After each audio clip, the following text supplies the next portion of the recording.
Good morning, good afternoon, good evening to all the participants. Thank you for joining today's webinar. And we are delighted that you could find time to join us. It's amazing to see all of you. I hope you and your families are keeping well during this time. So far we've had so many registrants, about 650, and I can see people are still joining the meeting. We have over 217 joining and still. So we encourage you to keep along with us as we go on the webinar until the end and as we share more. So the discussion for today is focusing on demonstrating the need for sustainable phosphorus management in lakes. And we'll be looking on the global case studies from Africa, Asia, Europe, and Latin America.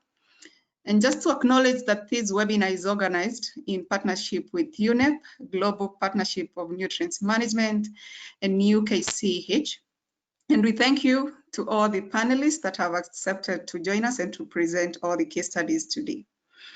So just to take you through, we'll be here for about 2 hours. So we encourage all of us to be here with us. And as well, just for housekeeping, just remember we have a question chat box below. So as we go on, please remember to post your questions. And as well, we'll be able to look at them. And some of those we can answer, and some of those maybe we'll be able to answer individually. So with now that, allow me to start off by introducing Habib El-Habir. He's the coordinator of the Global Program of Action for the Protection of the Marine Environment from Land-Based Activities in UNEP, which is hosted here in Nairobi under the Ecosystems Division. And now welcome Habib to make his welcoming remarks. Habib, you're most welcome. Thank you, Milka. Good morning, good afternoon, and good evening, colleagues, friends, participants. I see the number is increasing more and more of those who are online. So I would like to welcome all of you to this first virtual phosphorus webinar. And I hope all of you are keeping safe during these challenging COVID-19 times. As you know, the role of the GPA in protection of the marine environment from land-based activities focuses around 3 key partnerships: the marine litter plastic partnership, the wastewater, and the nutrients one. The Global Partnership on Nutrients Management is one of these 3 GPA flagship partnerships, which focuses on the role of the nutrients while also serving as the focal point for the UNEP 4 resolution on sustainable nitrogen management. But today we are going to focus on phosphorus, and I will not give you some new information, but all of you know that phosphorus is an essential nutrient for plants, animals, and humans. It's also one of the 20 most abundant elements in our system and the 11th most abundant in the Earth's crust. Anthropogenic changes to global phosphorus cycling, largely due to the mining of phosphate rock for use as fertilizers, have tripled the rate of phosphorus movement from mineral deposits to the ocean. The resulting increase in phosphorus concentrations in rivers, lakes, and coastal waters are causing widespread eutrophication problems, characterized by toxic algal blooms, oxygen dead zones, fish kills, and the contamination of drinking water supplies. Indeed, the human-driven release of phosphorus is now exceeding the planetary boundary for freshwater eutrophication, i.e. the level deemed safe to avoid abrupt, irreversible environmental change. The degradation of the freshwater ecosystems, especially lakes, has become the battleground for phosphorus sustainability issues, leading to the development of novel, sustainable phosphorus management strategies. And these strategies promise a balance between environmental and socioeconomic gains. Also, phosphorus security is critical for realizing the many goals of our global society. These include food security and provision of clean water, the integrity of ecosystems and fertile soils, maintaining the livelihoods, human health, and geopolitical security. While the underlying science is key to understanding the nature of the problem and devising technical solutions, our understanding of phosphorus science and technology is only one part of the solution.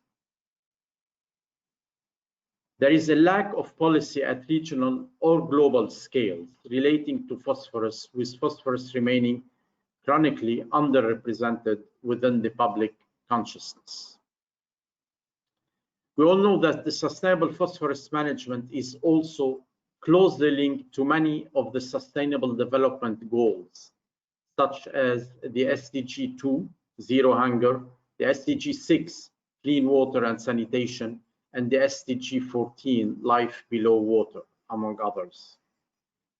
Within the UNEP's ecosystem division, phosphorus management activities are also closely linked to a new task team on sustainable food systems and resilient agriculture, which is also relevant in the context of the upcoming UN Food Summit scheduled for next year, 2021.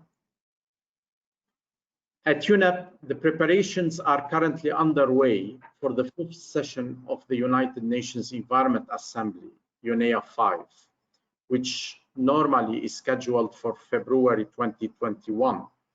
But again, there are so many uncertainties regarding to the holding of the session in February, and whether it will be virtual or face-to-face or even hybrid in nature. So we will see what will be the options, but I think by next week, the CPR, the Committee of Permanent Representatives in Nairobi, will be discussing these options.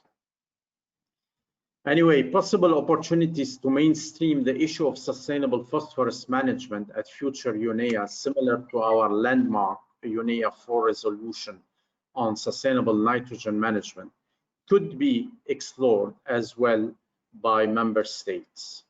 The discussions today will be an important step, of course, in moving this process forward, and it will be really interesting to hear your views and to follow the discussions. In conclusion, friends, I would like to thank our partners, the UK Centre for Ecology and Hydrology, for jointly organizing this webinar with us. I wish everyone joining from all across the globe a very stimulating webinar on demonstrating the need for sustainable phosphorus management, which with interesting case studies on lake ecosystems. And I understand that we will have 4 case studies to discuss. With that, I will turn back the mic to Milka, and I'm really pleased to see that the attendees are reaching now almost 300 online. Thank you very much. Over to you, Milka. Thank you, Habib. Thank you for such a remark. And it's good to take note of the UNEP activities that they are doing towards the sustainable phosphorus management, and as well the food security system task team that has been formed as well, and as well the linkages between the SDG 2, 6, and 14. So that's recommendable. Thank you so much for that remark. Allow me to introduce Professor Ramesh. Ramesh Ramachandran is the chair of the Global Partnership on Nutrients Management. And the partnership, which we call GPNM, is one of the partnership under the GPA that Mr. Habib leads it. And this partnership focuses on nutrients management, and phosphorus is one of them, as well as nitrogen, among other nutrients. Ramesh is the director of the National Center for Sustainable Coastal Management under the Ministry of Environment, Forestry, and Climate Change under the Government of India. I now wish to welcome Mr. Ramesh for your welcoming remarks. You're welcome. Thank you, Milka. Thanks for Habib for the nice introduction. as well as Mahesh and the Mark and all the participants. I'm very happy to see that the huge interest to join this virtual seminar on behalf of the Global Partnership on Nutrient Management and the UNEP GPA and the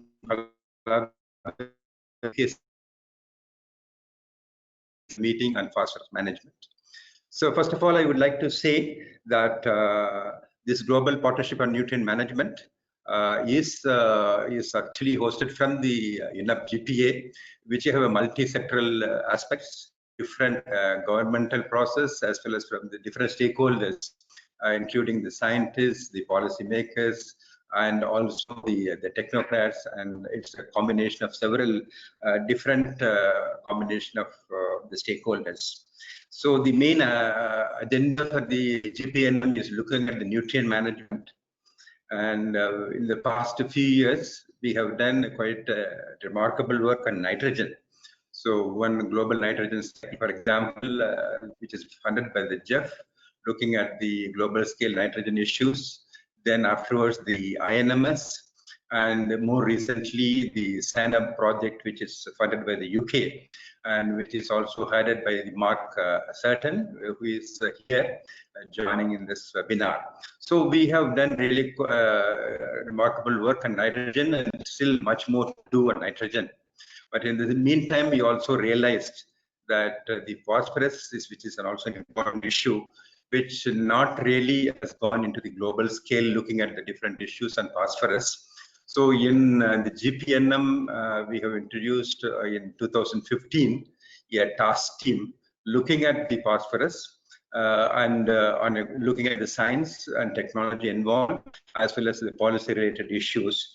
So, and based on that, I think there is one, now the team is ready with the Phosphorus Future, the book which is under preparation. I think some of the highlights which you are going to see from Brian and the other colleagues.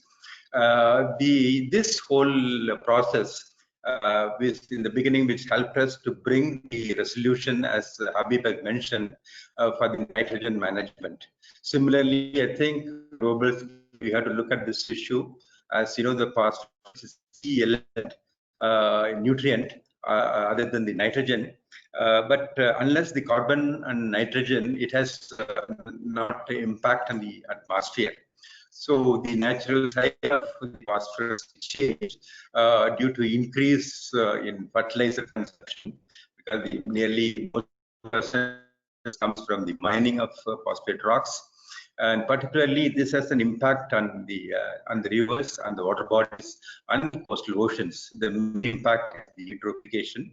I think we are going to look at all those issues to look at the 4 different, like you can see, from different continents, from Africa, Asia, as well as from the Latin America and the Europe. And also, I could see that some of the remarks on the policy making. So this is going to be a very interesting seminar, and I'm happy that I don't want to be in between these talk. So I want to this interesting seminar, and happy to take move forward on this one. Thank you all. Thank you, Milka. Back to you. Thank you, Professor Ramesh. Thank you for your welcoming remarks, and as well just giving an overview of what the GPNM has been doing in the issue of the sustainable phosphorus management. We now move on straight to our discussions topic this afternoon, morning, evening, depending on where you're joining us from. So I'll now invite Brian Spear. Brian Spear has been working on a global perspective in terms of studying actually the lake across the world and covering the ecological responses to phosphorus pollution. He's been involved with some of the UNEP project, that is our Phosphorus Future. A report that actually is underway that Professor Ramesh was mentioning of, and we'll be hearing more about its developing as we go on this webinar. So I'll welcome Brian to make his presentation, and as well join me in facilitating the next session. You're welcome, Brian. Thank you, Milka. Milka, just can you confirm that you can see my slides, please, before I begin? proceed. Wide and clear. You can go Excellent. on. Thanks. Thank you. So it's a pleasure to be presenting to you all today from a very sunny but windy Scotland. I was asked to give an overview of sustainable phosphorus management, a global perspective. And as has been mentioned, it's very timely for us to do this as we reach the closing stages of our Phosphorus Futures project. So this project embraces the fact that there's a large body of scientific evidence with which we can use this to try and catalyse a transition towards a more sustainable global phosphorus future. And it also acknowledges the fact that there's currently no global policy mechanism for phosphorus. And so what we've done is we've harnessed the input from over 80 authors and contributors from around the world across various fields, including food security, resource security, human health, and water security, to produce a range of outputs to try and facilitate discussions around this topic. And I'm going to be focusing on water security evidence today. One of the outputs from that, I should firstly thank all of the contributors to the Our Phosphorus Futures project. One of the outputs from that project is the Scientist's Call. This is trying to mobilise the scientific community behind the need for a coordinated initiative on phosphorus. So I do encourage you to visit this website, to read the call, and if you agree with the content of that, please sign up and join the community as we try and raise awareness of the problem. So phosphorus. Phosphorus was first discovered by the alchemist Henning Brand in the 1600s. And he was in search of the philosopher's stone, as many alchemists were around that time, and he uncovered, by boiling down human urine, large amounts of human urine I might add, and distilling it, a white powder which glowed under oxidation. This process was phosphorescence, and so Henning Brand had discovered phosphorus at that time. And as was the fashion around that time, there wasn't really a good understanding of the need for phosphorus on its discovery, and so it was applied fairly liberally in medicine with some fairly catastrophic effects on human health, and so it attracted the name the devil's element. It wasn't until Liebig published his theory on minerals and identified the importance of phosphorus, nitrogen, potassium, and other micronutrients in driving crop growth that we really realised the importance of phosphorus, or it became apparent that phosphorus, nitrogen, and potassium could drive crop growth, addressing food security issues. And so organic sources of phosphorus were identified through the 18th and 19th centuries and used to increase yields of crops. And James Burgess Redman, a fellow Scot studying at Edinburgh, developed an electric furnace for the production of phosphorus from minerals, from phosphate rock. And that discovery, developments, coupled with the Haber-Bosch process for the production of nitrogen, it was really the advent of modern-day fertilizers which drive modern-day agriculture. And this graph by Dana Cardell puts the importance of those discoveries into context. We can see the hockey stick increase in the use of phosphate rock for the production of fertilizers to feed the world, where in recent years that production reached over 20 million tons of phosphorus fertilizer per year. And what has happened over that period is that the system hasn't established a sustainable form. It's a leaky system, and so phosphorus is lost from farm to fork along the route, and we result in large-scale pollution of our freshwater ecosystems as a result. The phosphorus pollution is increasing globally, and these are some of the results of the evidence that have been pulled together in the water security chapter for our Phosphorus Futures. So in the last century, losses of P from agriculture to surface waters have reached about 34% of global fertilizer use. In many nations across the world, excess mineral phosphorus fertilizers have been applied, leading to a surplus of phosphorus in soils, and this surplus can run off into freshwater and coastal ecosystems. Phosphorus inputs from point sources, mainly wastewater discharges, have increased by about 500% in the last century. And as Henning Brand realized, urine has a high phosphorus content.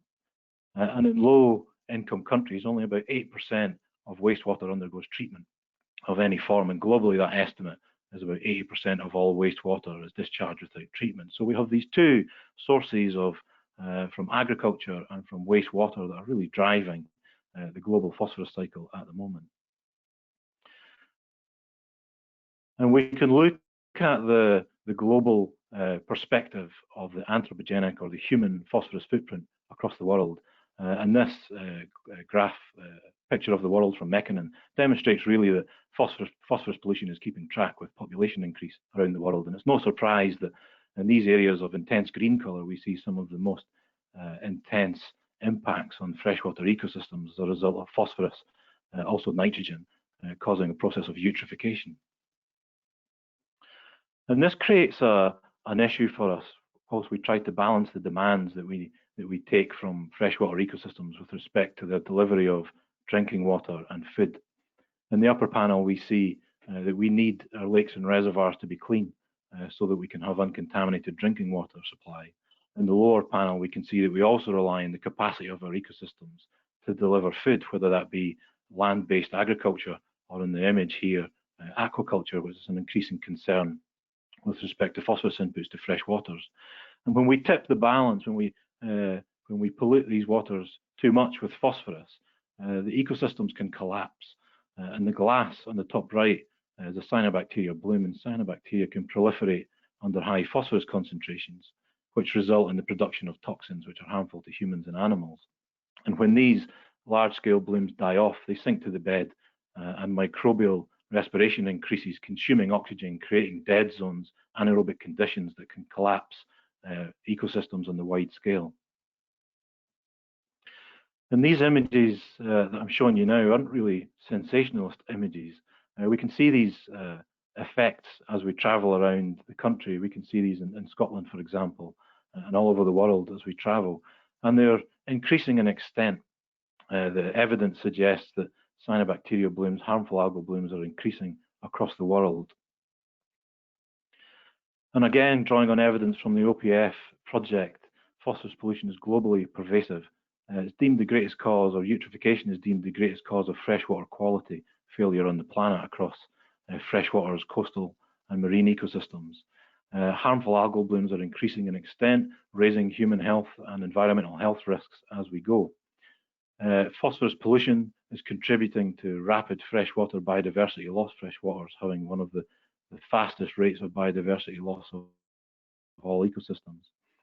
Phosphorus pollution is long-lasting due to legacy stores. So once we turn off the tap of phosphorus from the catchment, our lakes and reservoirs have retained the phosphorus that we've delivered to them over centuries, and that can be released to the water column over decades, prolonging poor water quality conditions after some fairly significant investments.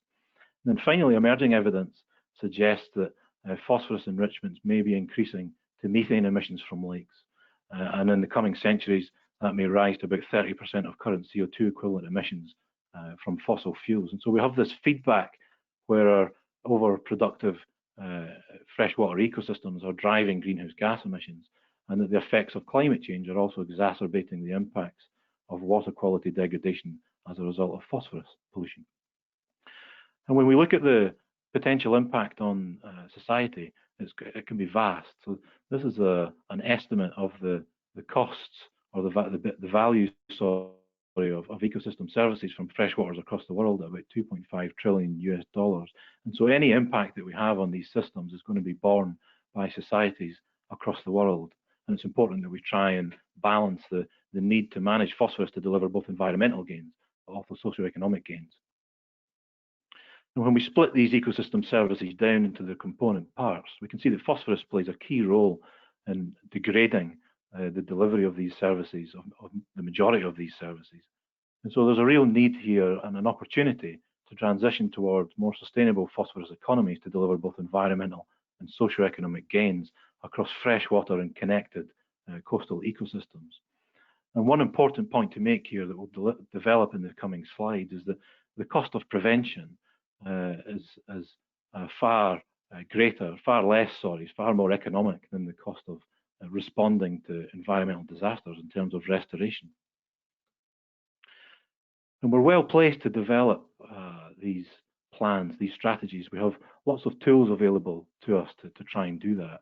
We have adaptation, abatement, and mitigation measures. So for example, we can select for crops that can better access legacy stores of phosphorus in soils. We can change the dietary demands to move away from meats which have a high phosphorus footprint. We can engineer the environment in our catchments so that we reduce and slow the transfer of phosphorus to our sensitive ecosystems. And we can engineer those sensitive ecosystems once phosphorus is within them to reduce the symptoms of phosphorus pollution. But these come with a great cost, and abatement costs alone for land management measures to control phosphorus loss to fresh waters globally would be in the region of 250 to 400 billion US dollars per year. And it's quite important to state that these costs aren't actually borne at the moment. These measures aren't widespread, so these are estimates. And so it's important that we try to develop measures that give us a return on investment as we scale up these sustainable phosphorus plans. The costs of disaster response are quite dramatic. For example, the cost of eutrophication of freshwaters in the US was estimated about $2.2 billion annually. Now, the cost in responding to the issues in Coronado Bay associated with the site used for the Chinese Olympics was estimated about $87.3 million US dollars. And the cost of responding to water treatment upgrades in Toledo as a result of the harmful algal blooms in 2014, which cut off the water supply to about 500,000 people, was over $50 million. But unfortunately, as is the case at the moment, preventative measures are judged to be prohibitively expensive and subsidies insufficient in many situations. And so we have to work together to try and resolve this issue so that we can prevent these large-scale catastrophic events occurring. And so both responsive and preventative measures are need to be costed into national sustainable phosphorus strategies. But we're in a good place to do this. We can de-risk this large-scale investment. We can utilize the scientific evidence that's available to us to develop catchment and national scale strategies financed and delivered through public-private partnerships. And we're making the argument that by connecting these partnerships together across regions, across the world, we stand to deliver significant downstream and transboundary benefits, for example, through ecotourism, green industry, renewable energy. And there are also established groups working to bring together public and private partners working at the global scale to identify and to target their efforts on really high-risk ecosystems. And I think probably using opportunity to try and develop these processes in developing economies is a really valuable thing that we should be doing.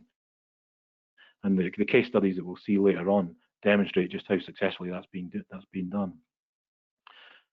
But the scale and the interactions of this problem are vast. This is a diagram showing the global flows of fertilizer across the world. And so we have a situation where resources are mined and produced in one part of the world and then transported through trade to others, applied, and so the environmental impact is transferred along with the trade in goods.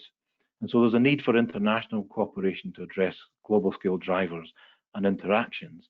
And we're starting to see leadership coming through with respect to some projects that are addressing that. And I just want to end with a couple of slides that have kindly been provided by my colleagues,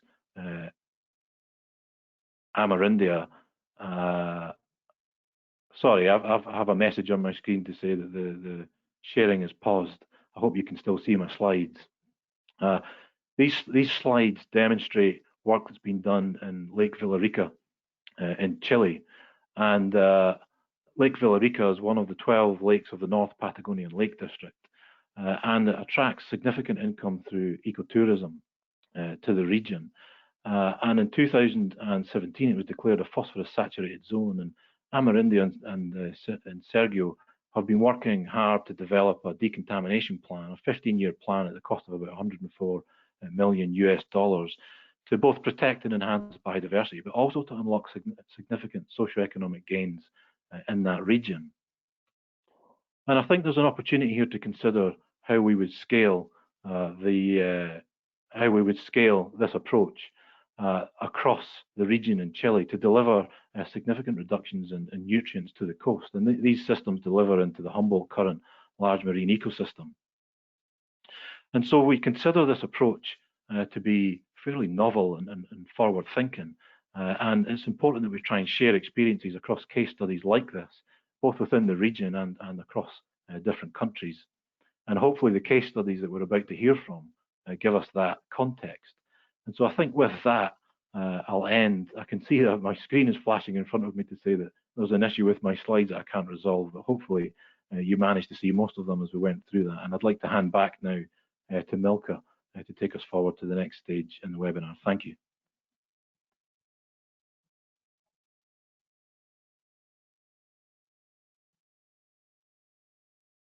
Thank you, Brian. I now invite Linda to give us a perspective on Lake Victoria, which is in Africa. Linda, please, you can show us your presentation. Okay, can you see that? Yes, we can. Thank you. Okay, good. Okay, so I've been asked to talk about Lake Victoria in 10 minutes, which is a little bit of a challenge. So what I've done is I've focused on phosphorus because that's what the meeting's about, but also I've focused on a story about phosphorus, which is a little bit different to everybody else's because a lot of people are talking about the problems with algal blooms, and you'll see that I'm going to look at the wider context. So if we go on to the next slide. So Lake Victoria is partly in Kenya, Uganda and Tanzania, and I'm going to focus on the Kenyan part of Lake Victoria because that's the work that I'm doing with the Kenya Marine Fisheries Research Institute. I won't go through this, but a lot of the details here tell you just how vast Lake Victoria is, and it has a human population and a catchment of over 42 million people. But like most lakes, it's important for fisheries, water supply, hydroelectric power, transportation and tourism. I wanted just to go over the history of how it got to where it is because, so here I've taken this from a published paper showing the history of how the population has grown since about the 1920s up here to about, well, by 1996 when this paper's data was about 25 million, and now it's even bigger than that. Agricultural production to feed these people, of course, was very important, and so agricultural production has begun to creep up quite a lot. So it's now twice what it was in 1960 by the time this paper was published, and it's higher now. So you can see lots of people and lots of food growing. So it's a similar sort of story in terms of catchment pressures to the other lakes that we're going to look at.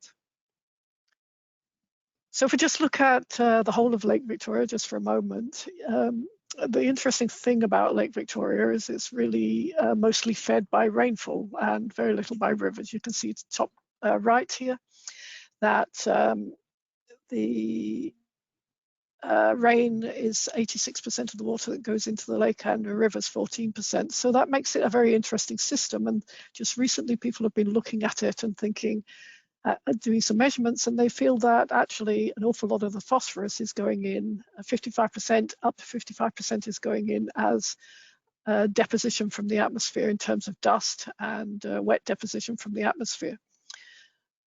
And an awful lot of that is probably coming from farmland in one way or another due to soil erosion and biomass burning. So there's a link there, bringing phosphorus in ash and particles and soil erosion, wind-blown soil erosion, which is possibly quite important here and something that people haven't been looking at too closely in the past. So what I'm going to do now is I'm going to not talk about the whole of Lake Victoria because, as I say, we only have 10 minutes. So I'm going to focus in on a particular problem that I've been working on over the last little while.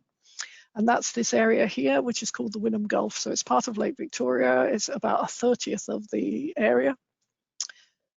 But it's actually fairly isolated in a way because it has this gulf here, this narrow part here that separates it from the lake. So there's a lot of research being done on this particular part of the lake. But the point of this Google photograph, Google image, is that you can see the difference. You see the difference here between the very, very eutrophic part of the Wynnum Gulf and the rather less eutrophic part of Lake Victoria. It's shallower and it's much smaller. but it also doesn't get a lot of the water because it rains quite a lot in Kenya. A lot of the water comes in from the catchment and bringing in with it lots and lots of phosphorus, as we'll see in a moment. So in terms of the catchment, so this is the Wynnum Gulf here, and this is the catchment, all of which are totally in one country, which helps in terms of managing the problem. Agricultural areas 32%, natural vegetation 62%, and other about 6%. But I've added on a rainfall component here. If it was the same as the rest of the lake, about a ton a year of agriculturally derived phosphorus is probably coming in with the rainfall as well. So in terms of agriculture, over 200 tons a year of phosphorus going in from agriculture, rather less from the natural vegetation, enormous amount from wastewater, some from farm animals, which they've calculated separately, and a little bit from rainfall. So there's 716 tons a year estimated to be going into this system. So what I wanted just to go over is almost the history of how we got to where we are. And this is a time series from 1960 when the very first measurements were taken through to the present day of the phosphorus concentrations in the Wynnum Gulf. And this is important because this is soluble phosphorus. So this isn't phosphorus that's already used by the algae and other things that use phosphorus. This is phosphorus sitting around waiting for the right conditions to create a massive algal bloom or a massive growth of water hyacinth. And the fact that that is increasing is a considerable worry. But we have to also see this in the context of there's a lot of spatial variation in the concentrations across the Gulf, but also time series as well. So depending on when you take your samples, you might get a very different answer. So you do have to be careful how you sample. Here though, this is soluble phosphorus and total phosphorus. The difference between these is the biomass that the phosphorus is turned into, say algal blooms or something like that. So it's not the phosphorus itself in any of these lakes that really causes the problem. It's what it turns into. And of course, there's an issue of it being lost from farmland, but it's what it turns into that causes the problem. So if you have a lot of phosphorus, a lot of eutrophication, then you get, in this particular case, a lot of water hyacinth and algae growing, and those algae include toxic cyanobacteria. So these maps, which aren't incredibly clear, but you can see the more red the areas are, the higher their chlorophyll levels are, the more algae there are. And the more blue they are, the higher the probability that these are cyanobacteria, potentially toxic. But there's also an issue with the water hyacinth, which everybody sort of knows about, but it wasn't until I found when you go there and look, you see how really bad it is in terms of what it stops people doing. So what I'm going to do here, because everyone else is talking about algae, is I'm going to go on with the water hyacinth story for you. So the first thing it does is it has a massive impact on transportation. And you can see all the boats here are all locked into the harbour, they can't get out. A news article here about fishermen being trapped and having to be rescued. And if you look at the map on the right here, these green parts are the places, the water hyacinth hotspots. It's the places where the water hyacinth is very, very happy to grow. It's very sheltered and so on. And the purple triangles are the ports and the harbours, the piers that these boats go to. So you can see that there's a real big problem there. If we move on to another part of this, so you can see the water hyacinth hotspots again. And if you look at the amount of fish that's landed, because water hyacinth it comes and goes, it's seasonal, or it only comes at part times a year, you can see when the water hyacinth is very low, then quite a lot of tilapia are landed. But when the water hyacinth is much, much higher and people can't get around and do the fishing, the fish hide underneath, then the amount of fish that they can catch is much lower. So that affects the local people and their incomes and their livelihoods as well.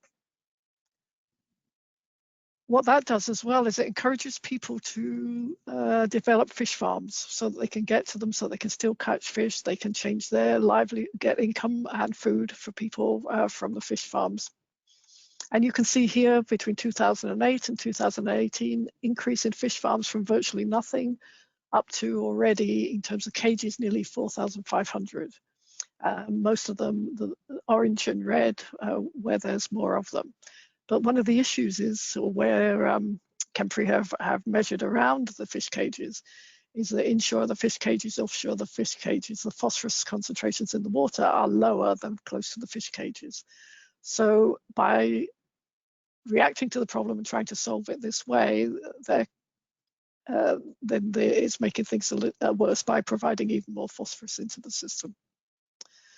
So examples of the economic impact of this, I'm just going to go over a few, but in terms of Lake Victoria, it's been estimated that the maximal sustainable fish yield from Lake Victoria is about $800 million a year. But the lost revenue due to water hyacinth can be as high as $350 million per year. And it also clogs up the intakes for power plants, and that costs about $1 million per year per power plant to keep clear. In the Wynnum Gulf, there's some values for that. Losses per stranded ship of $2.5 million. So really, really big economic impacts of this stuff. What local people are doing is they're trying to make the best of it, and they're trying to control the water hyacinth using weevils, and that's the damage that the weevils are doing, but they're not really having a massive impact on it. They're using big chopping machines, shall we call them, harvesters to cut it away from harbors and so on, but it floats around, so a slight wind and it all moves back. And they're trying to reuse what they're getting from here for biomass. Here's a hyacinth for biogas plant on Dunga Beach, or for making things that they can sell, but there's no way that any of these activities generate the amount of money that they're losing from water hyacinth itself. And for the future, there's an issue for the future, because if we look at the World Bank report on preparing for internal climate migration in terms of where people are going to move to as the world gets drier and warmer, you can see here in 2030, quite a lot, with high certainty, a lot of people are going to move down into this Lake Victoria Basin.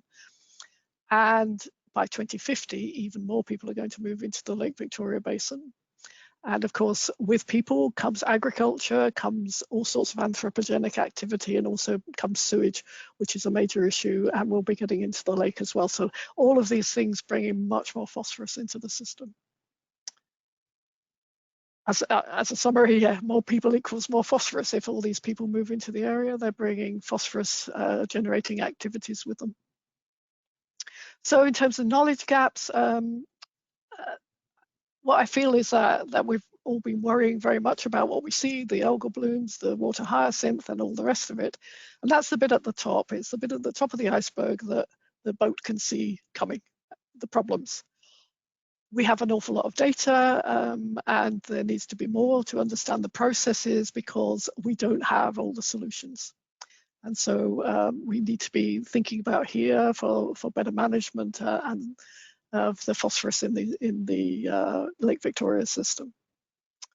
And so I just, my last slide, just looking at some of the research challenges. So phosphorus supports energy production, but excess phosphorus can also downgrade water quality for the reasons that we've heard.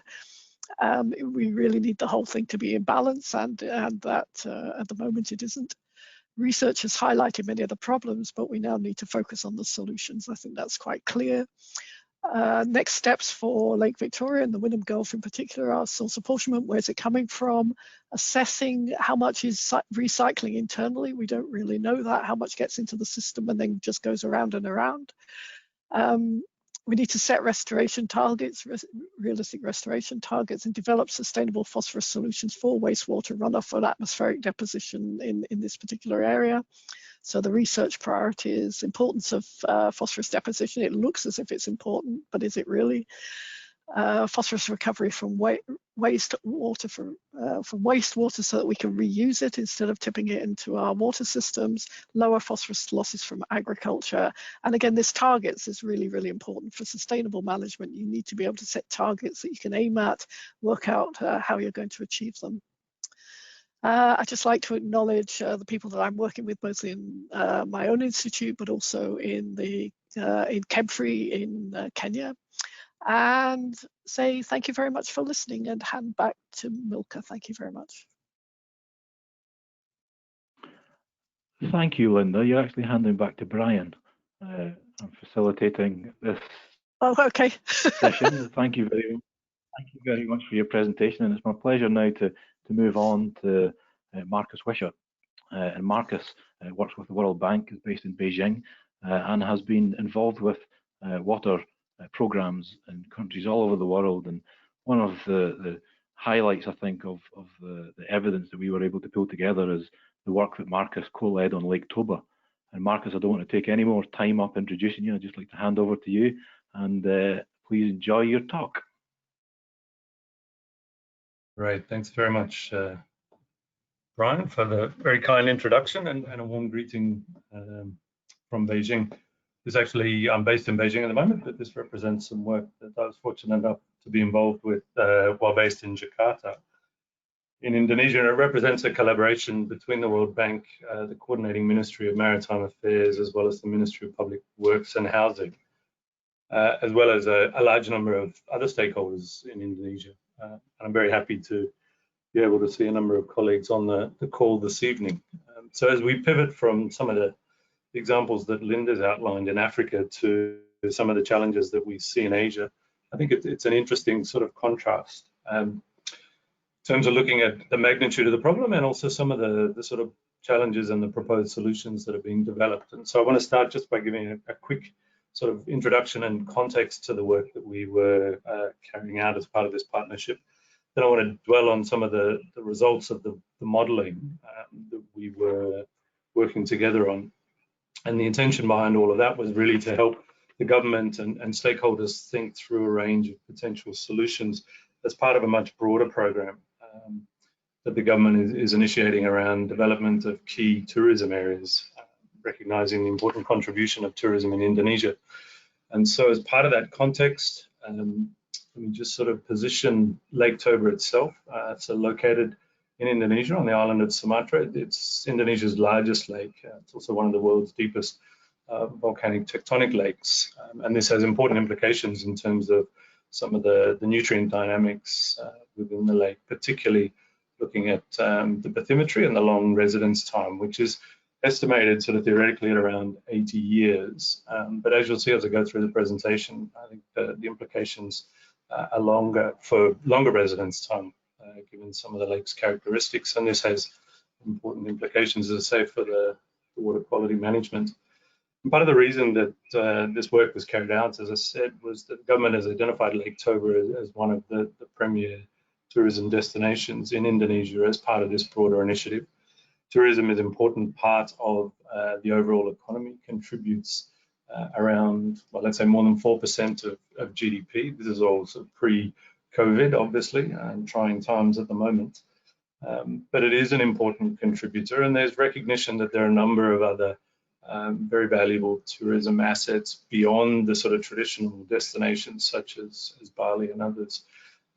Some of the work that was done with the government as part of this partnership, looking at the economic opportunities here, suggests that there could be an increase up to sort of a total of 3.3 million visitors by 2041, bringing in sort of additional expenditures of around $150–200 million a year, and most importantly, providing 5,000 additional jobs, which are obviously sustainable, green, and very low impact in terms of some of the alternative arrangements. All of this, though, is contingent upon improvements in both the enabling infrastructure, but also ensuring that the long-term environmental sustainability of the lake itself.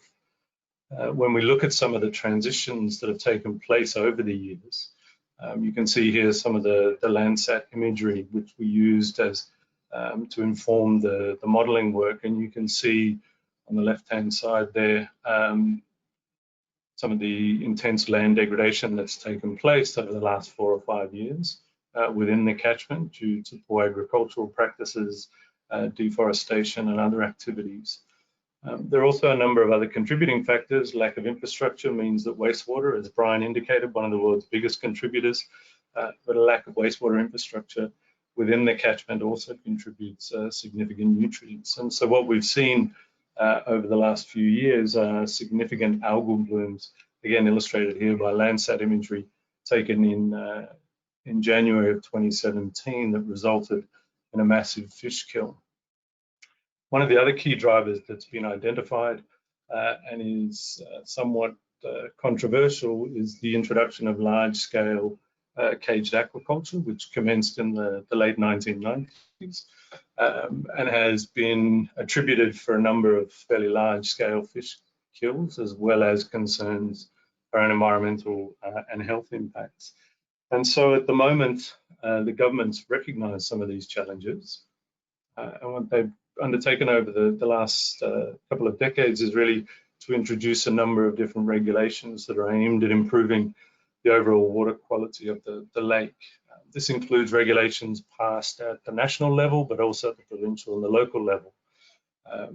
Broadly in agreement that the water quality targets, so the importance of which Linda was talking about previously.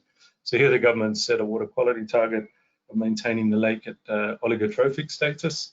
And they've also more recently, acknowledging the potential contributions coming from aquaculture, tried to put limits in terms of the carrying capacity of the lake. And there have been various different estimates of that over the last few years. The last estimate, the carrying capacity was set at around 10,000 tonnes of fish per year. But illustrating some of the challenges around the enforcement of these regulations, the capacity or the production actually in 2015 was indicated around somewhere in the order of 80,000 tonnes. And so at the moment, what we see is that the lake is in a mesotrophic status with respect to phosphorus and also dissolved oxygen. And this is presenting a number of challenges in terms of the competing demands and opportunities within the lake. So moving on to the second part of the presentation, as part of this collaboration, we were asked by the government to help think through some of the potential options. And so we used fairly widely accepted framework looking at some of the key drivers. So we took a bit of a step back from some of the sort of general assumptions that are made to have a more objective look at some of those key drivers. What are the pressures and the state associated with those, and then looking at the impacts, but most importantly, could we try and identify a series of responses that would be able to respond to the government's objective of maintaining the lake in oligotrophic status. One of the important contributions was again looking at the residence time and the sort of hydrodynamics within the lake, recognizing that it's not a homogeneous water body. We tried to look at defining a series of various different compartments based on the topography of the catchment, looking at the bathymetry, flow velocities, and circulation patterns based on existing data. This allowed us to identify 4 theoretical compartments around which to carry out some of the modeling, but more importantly, to be able to understand where some of those key drivers were. And by doing so, the intention was to try and look at targeted interventions that can address localized issues associated with water quality. I won't dwell on the results too much, but it's an interesting contrast to some of the earlier presentations and the statistics that both Brian and Linda have put forward. So what we see here is again that wastewater is an important contributor, as is agricultural production, but here it's largely livestock practices. But by far and away the key contributor is the aquaculture. And here there's a combination of large commercial operations as well as a large number of relatively small-scale subsistence operators.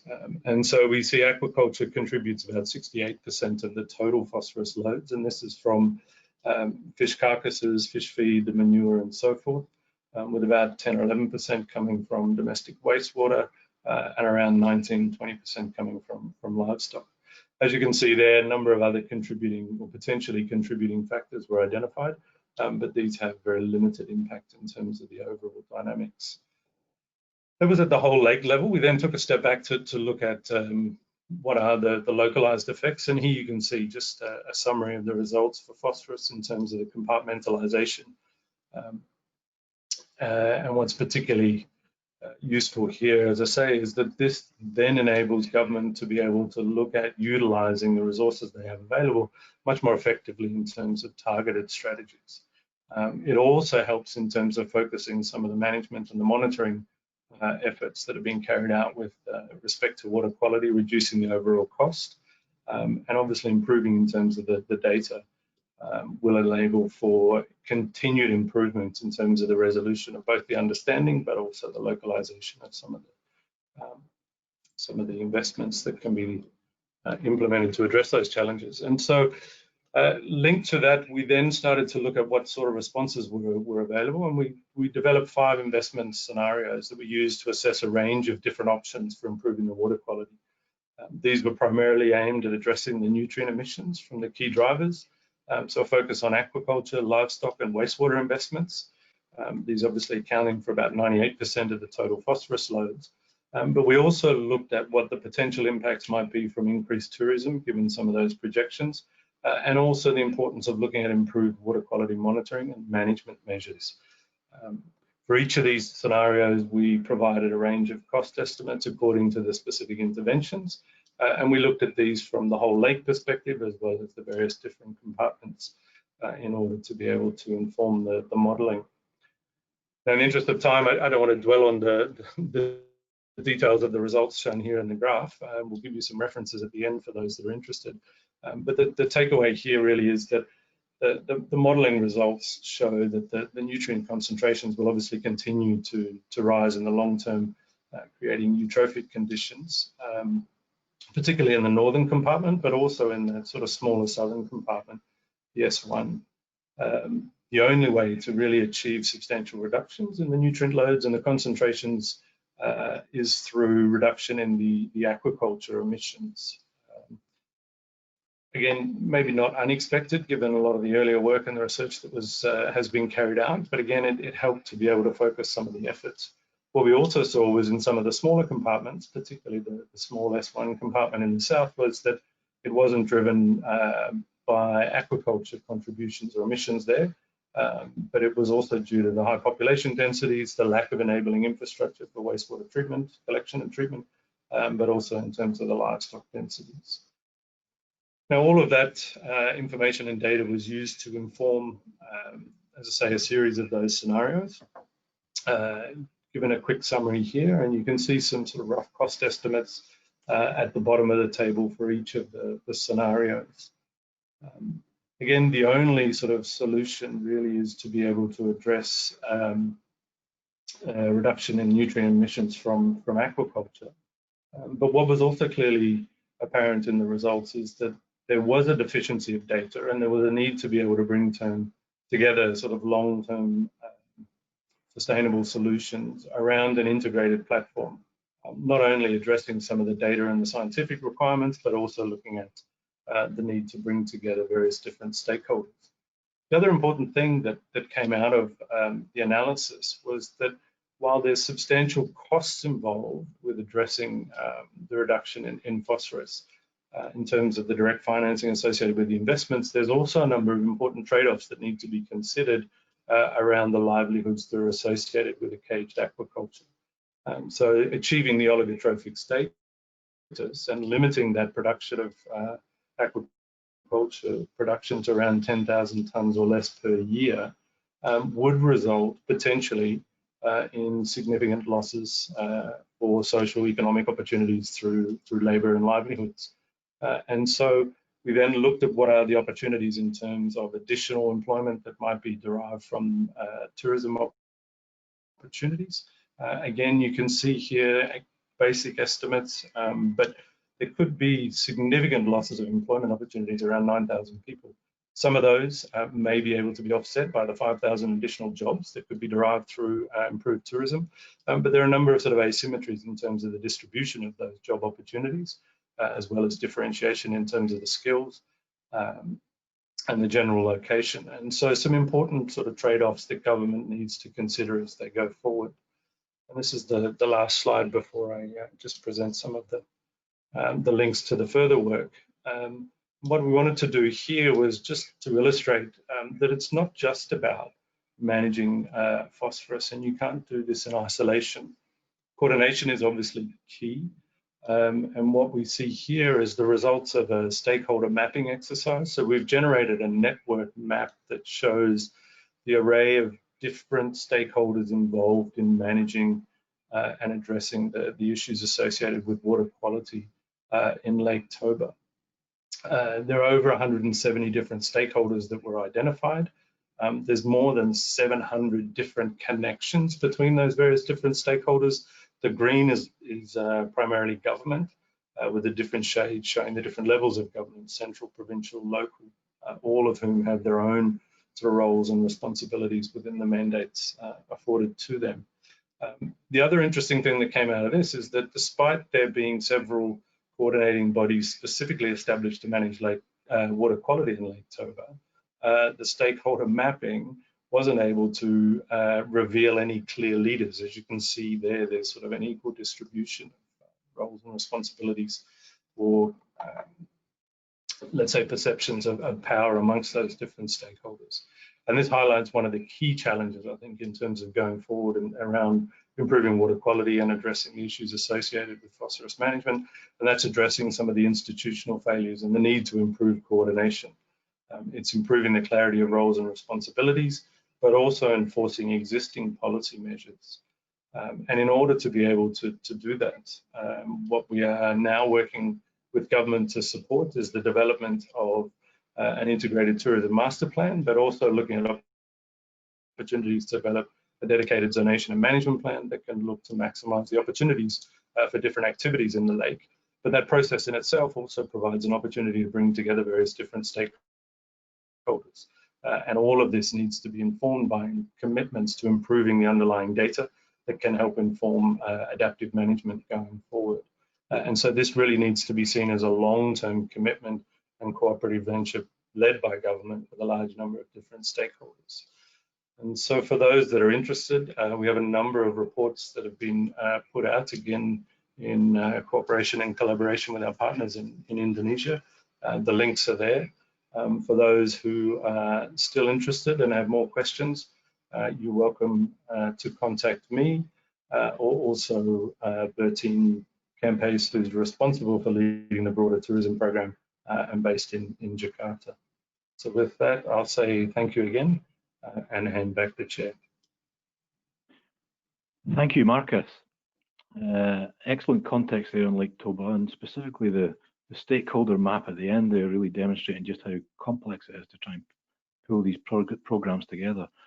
We now hand over to Martin Sondergaard from Aarhus University. We travel now to Europe, and I think specifically Denmark, and Martin has a large body of evidence to present, I believe, on recovery of lakes following phosphorus management. So a unique perspective on moving from planning to implementation to recovery. So Martin, over to you. Thank you. Can you see my screen now? Yes, we can. Thank you, Martin. So I'll just go on. Yes, as Brian said, this is more Danish, but also European perspective. And I'll try to start with a European view, where we have this water framework directive, which says that we should have at least a good ecological state of all of surface waters. This was actually decided already to be the case in 2015, but now it's been postponed to 2027. So there's actually a law which says that we should achieve a good quality in our surface waters, including lakes. And then I'll tell a little about what we've been doing in Denmark and how the phosphorus affects the quality of our lakes, and that something actually can be done to improve the quality. And then finally, I'll show a case which may be a way forward in the way that you can actually benefit from all this phosphorus in the same time as you create more clear water. So first, going to Europe, they're shown in this map. And the blue color here shows the surface waters not being a good ecological status.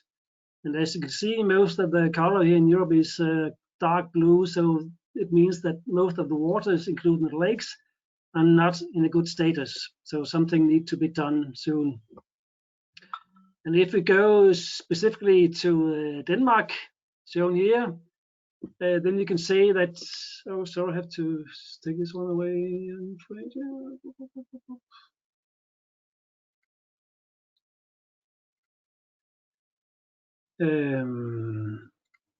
Showing in Denmark here, and it's divided into different colors based on how the ecological status is in the lakes, from bad to high.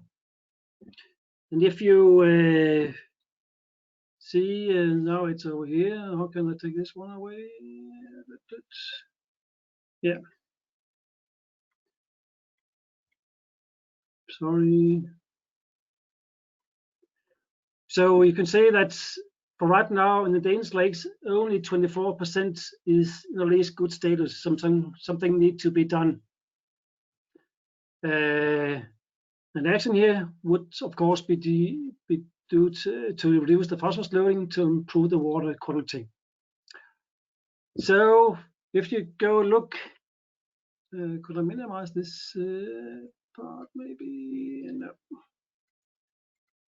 So if we try to use some of the empirical data from what we have from Denmark, then you see that, no, I just want to take this away, yes.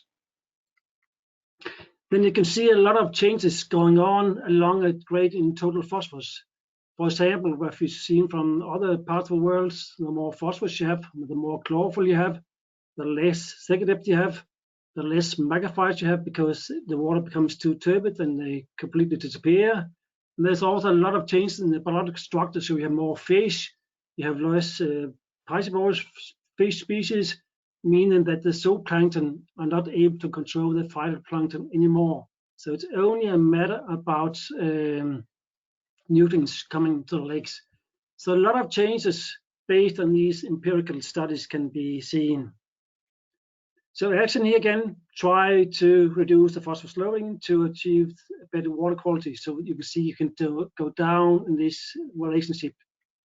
There are some challenges, of course, because there may be a delayed response due to a phosphorus release from a sediment, which was accumulated when the loading was high. There may be a wrong or bad fish structure preventing changes. You may only have few submerged macrophytes, which also have a benefit on the water quality, and there may be other factors, meaning that even though you try to take away the phosphorus loading, there will be a delay in the system, so it will take some years before you actually see some changes. But there are a number of things was taking place in Denmark in the national action plans to decrease the loading of phosphorus, and this was done as early in the 70s and late in the 80s and 90s also. And this shows then the yearly output of phosphorus from different point sources in Denmark. So the red one here is one coming from wastewater, and you can see from the late 80s until today, there's been a dramatic reduction in the phosphorus coming into our systems. And if you go to look for what was actually happening in the rivers, this is shown in different categories of rivers.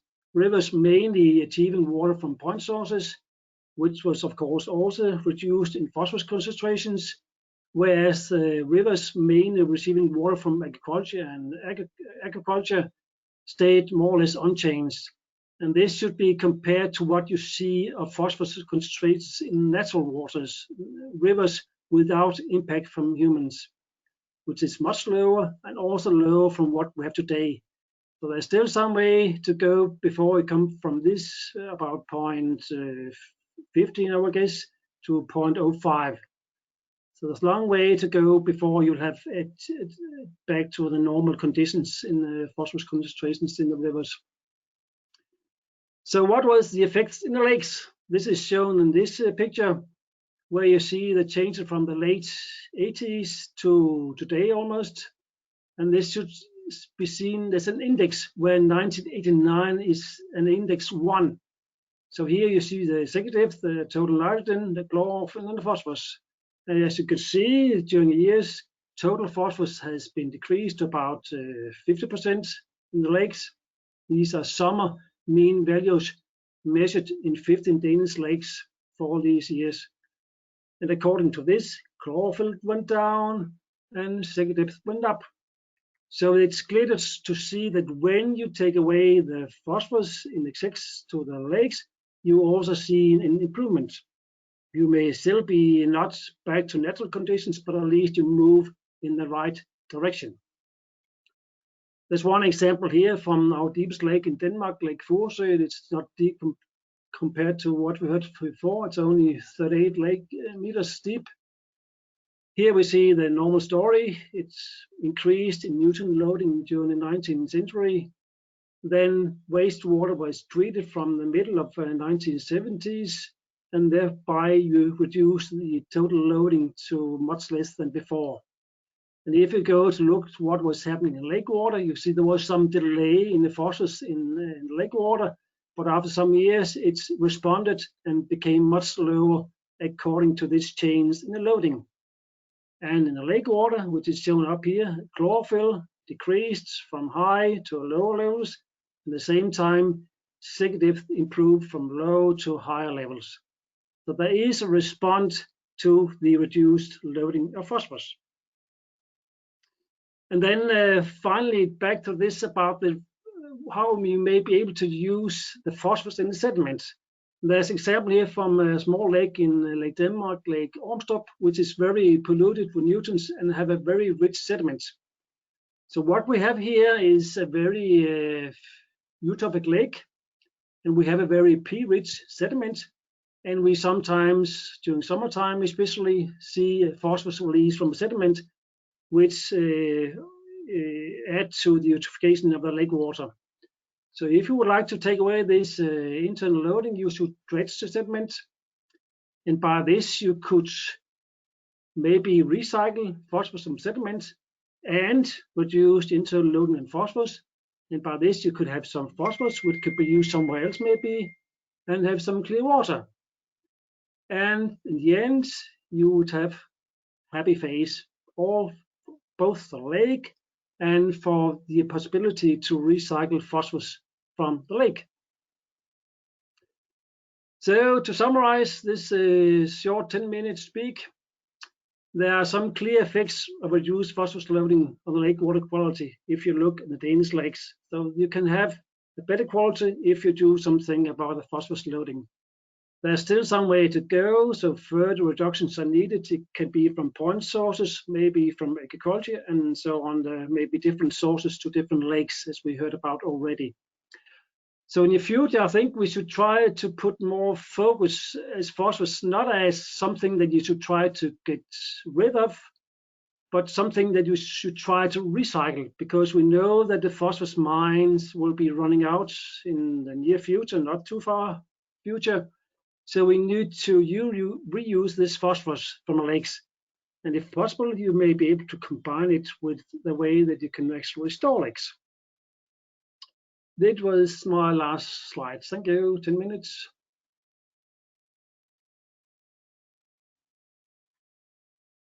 Thank you, Martin. Excellent presentation. Thank you very much. So we move now to Brazil, and we have a joint presentation from Marcelo Manzi Marinho, the University of Rio de Janeiro State, and Vanessa Becker from the Federal University of Rio Grande do Norte. So please, I give the floor to you. Thank you, Brian.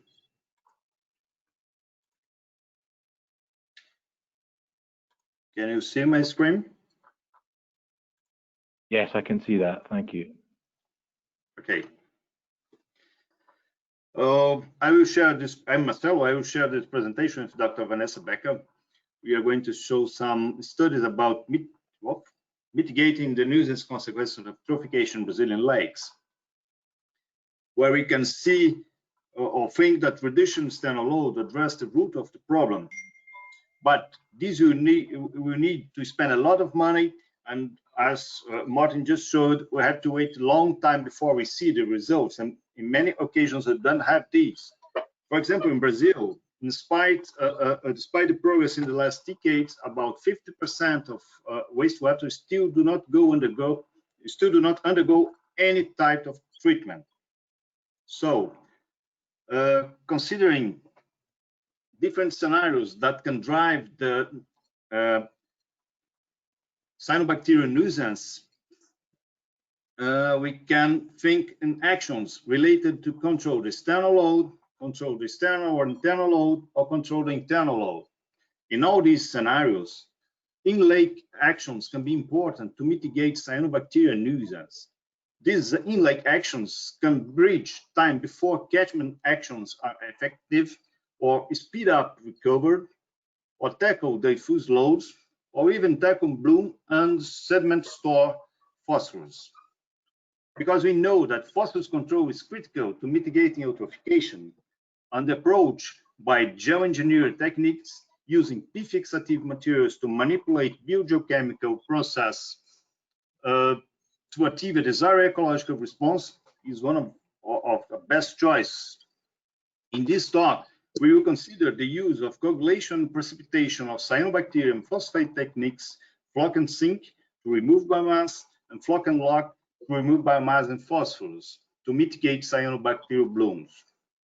Flock and sink removing biomass were tested in different systems in Brazil using the combination of coagulant plus ballast. As coagulant, we use the metal-based polyaluminium chloride and the organic polymer chitosan, combining with natural soils or modified clays.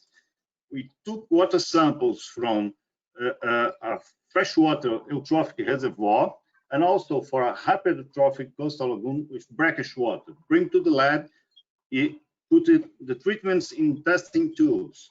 Then we saw the results that the combination of coagulants or ballast, PAC or chitosan coagulants, and all the ballast materials we use was efficient to remove the biomass from the top to the bottom of the testing tubes. Sorry, something's wrong here.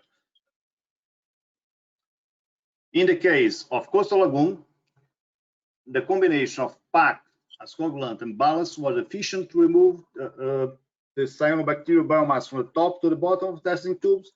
However, chitosan didn't work to make the flocks, and we could not remove the biomass. The characteristics of the water quality impaired the chitosan efficacy. When considering removing biomass by flock and sink techniques, we need to think also about the species that are present in cyanobacterial blooms. We can have different morphologies, filamental species or colonial forming species. To test this, we took samples from a urban pound that shows alternations of dominant species in blooms and did the same experiments combining coagulants and ballast. For Cylindrospermopsis, a filamental species of cyanobacteria, the combination of PAC and ballast was very efficient to remove the biomass. However, chitosan didn't play well. For microcyst, the colonial forming species, both PAC or chitosan plus in combination with ballast. Oops, I don't know what's going on. Sorry. Chitosan and PAC combined with ballast was very effective to remove the biomass. Coagulation precipitation techniques also can help to remove the phosphorus from water column and block the sediment release. And we tested these techniques in the coastal lagoon, collected cores containing sediment and water, and applied the treatment combination with the PAC and the modified clay. We get a strong reduction of SRP, or the solid phosphate reduction from the water above the sediment, and these were kept during all the experiment. So good afternoon. Yeah. So good afternoon, everyone. Sorry, something's wrong. Okay, no problem. We talk about reservoirs in the tropical semi-arid region in Brazil. This region is located in the northeast of the country and has the largest concentration of rural population in Brazil.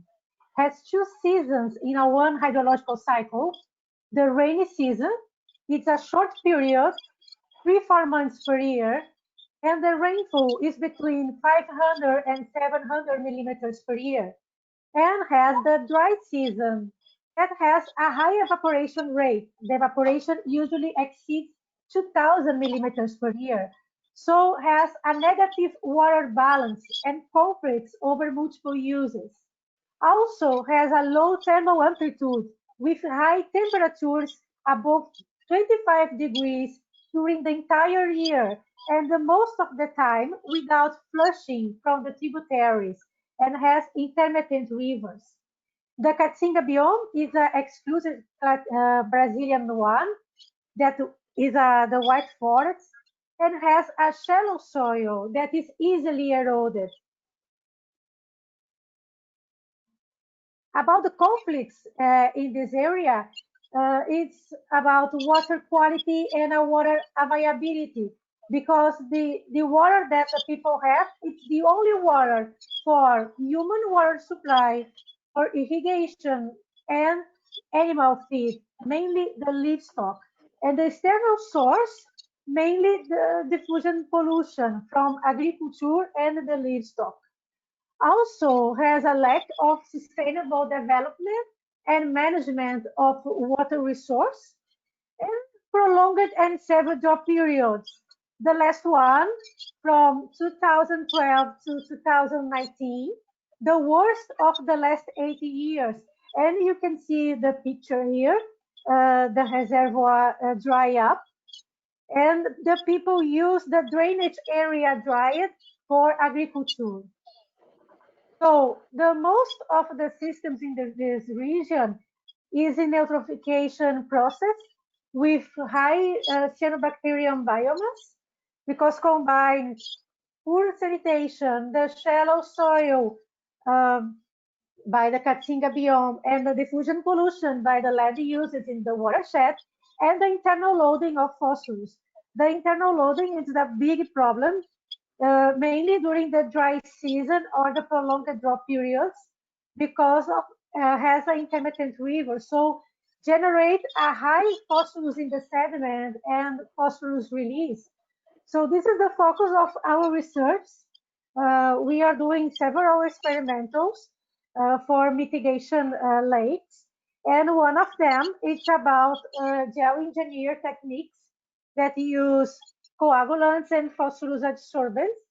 And nowadays, we are looking for a natural phosphorus adsorbent material, soils and clays from the semi-arid region, because we believe that can be a low cost for the mitigation process. So the soil that we are investigating is planosol, luvisol, and scheelita tailing. Scheelita tailing is alkaline material rich in calcium and low organic matter. And when we compare with commercial clay, the modified bentonite, you can show, Marcelo. Thank you. You can see that the commercial clay has 100% of phosphorus removal. These natural materials has in 40–50% of phosphorus removal. So we believe that it's a very nice results for a natural materials without treatment. And when we see the maximum phosphorus absorption capacity, these adsorbents are very nice. It's a very high. And also when we compare with this commercial clay. So in conclusion, the phosphorus absorption potential of these natural adsorbents and was high, and we can use for a potential use for the mitigation. Our group have a next step is to do some experiments in a mesocosmos and or enclosures to verify the efficiency of these natural soils in a mitigation process. Marcelo. Considering the results we observed in laboratory studies, we already did these mesocosmic experiments for both the coastal lagoon and the freshwater reservoir. Coastal lagoon is the shallow water, and we use in these experiments only the PAC as coagulant combined with the modified clay and zeolite mineral. For freshwater reservoir, we included the natural soil collected from the banks of the reservoir. All the treatments that we applied in these experiments in the coastal lagoon were very efficient to reduce the phosphate, the dissolved phosphate from the water column. We can see here in relation to the controls, but we had no effect on water transparency. This was due to at the period we ran the experiments, there was no cyanobacterial bloom, and the eukaryotic algae dominated the phytoplankton with high biomass. And the coagulant PAC was not able to promote the formation of flocks, so we could not remove the biomass. Although we have this very good removal of phosphate from water column, the start was pretty high, more than 1 milligram per liter. So we still a lot of dissolved phosphate in the water column, and we saw a growth of phytoplankton inside the mesoplasms. Even we can see cyanobacteria start to grow in the end of the experiments. For the freshwater reservoir, the treatments were also very effective to remove the phosphorus from the water column. We have good percentages of removal, and we saw a strong effect on the water transparency. We increased more than 5 times on average the transparency. By the time of the experiment, we had the dominance of cyanobacteria, mainly microcystis, coloniform species, and the treatments was efficient to remove the biomass, and the biomass is still very low to the end of the experiments.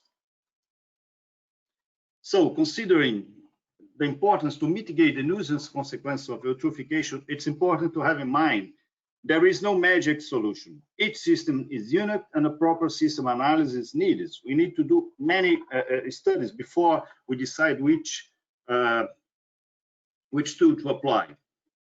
Use of coagulants combined with modified clays or natural soils can help remove cyanobacterial biomass from water column, but we should know about species and water characteristics. These techniques also can help to remove phosphorus from water column and block the phosphorus release from the sediment, controlling the internal load. So coagulation and precipitation is a promising tool as in-lake actions that can speed up the restoration process or mitigate the occurrence of nuisance blooms.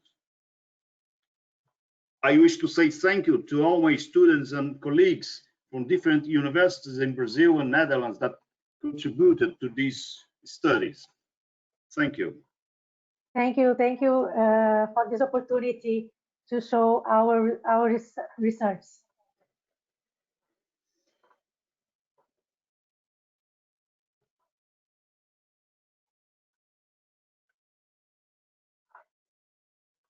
Okay, we now move on to the third part of our webinar. We finished the first part, which was the global overview. We finished the second part, which was 4 case studies. And now for the third part of this webinar, we're looking at reflections and perspectives from different stakeholders.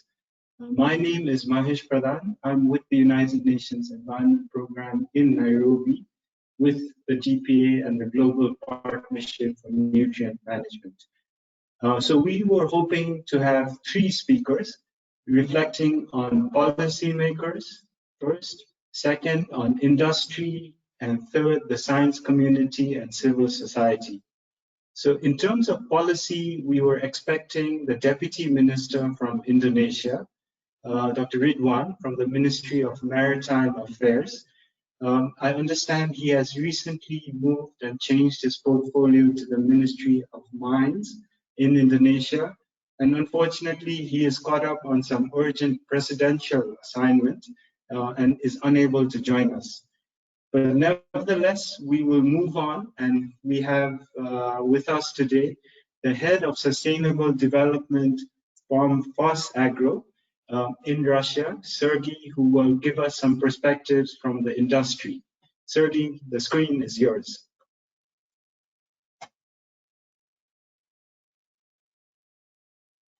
I think you're mute. Oh, thank you very much. Yeah, I was. So do you see my screen now? Yes, we see your screen. Oh, perfect.